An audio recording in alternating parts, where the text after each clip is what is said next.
നടന്നു വന്നു അവിടെ നിന്ന് കണിമംഗലത്ത് നിന്ന് എല്ലാ വർഷത്തെയും ശീലങ്ങളിലൊന്നാണ്. പക്ഷെ കണിമംഗലം ശാസ്താവ് മധു ഇത്തവണ വൻ ജനാവലിയോട് കൂടിയിട്ടാണ് വന്നത്.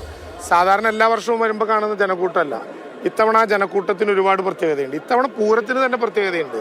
നേരത്തെ ഇവിടെ പറഞ്ഞ പല കാര്യങ്ങളുണ്ടല്ലോ. നമ്മൾ കോളേജിൽ പഠിക്കുന്ന കാലത്ത് നിന്നതല്ല ഈ നെഹ്റു മണ്ഡപത്തിൻ്റെ മുമ്പ്. അതിനുശേഷം നിൽക്കാനേ പറ്റിയിട്ടില്ല ഡോക്ടറെ.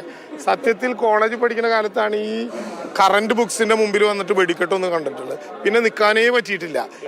ഇതിലൊരു പ്രത്യേകതയുണ്ട്. ഈ മധുവേട്ടനും രാജേട്ടനും കൂടി കഴിഞ്ഞാൽ ഇവരും മുഴുവൻ കേരളോർമ്മക്കാരായി.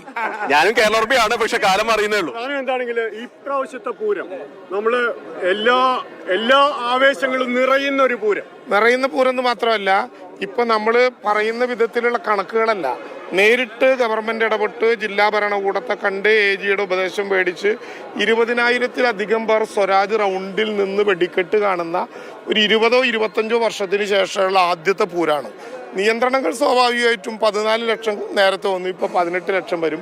സ്വാഭാവിക നിയന്ത്രണങ്ങൾ ഉണ്ടാവും. പക്ഷെ ആളുകൾ അനാവശ്യമായി ഇന്ന് പുലർച്ചെ 2 മണി വരെ നഗരത്തിൽ ഒന്നും വെച്ച് തടയില്ല. വെടിക്കെട്ട് തുടങ്ങും വരെ ഡോക്ടർ ഇവിടെ കണ്ടിന്യൂ ചെയ്തു. ഞാൻ രാവിലെ വന്നപ്പോ മൂവാറ്റുപുഴ, കൊല്ലം, കോഴിക്കോട്, കണ്ണൂര് ഇത്രയും സ്ഥലത്തു നിന്നുള്ള ആൾക്കാരെ നമ്മളിവിടെ കണ്ടു. ആളുകൾ വന്നുകൊണ്ടിരിക്കുകയാണ്. മാധു എല്ലാവരെയും കാണാത്തോണ്ടാണ്. ലോക തലസ്ഥാനാണ് പൂരത്തിന്റെ തൃശ്ശൂര്.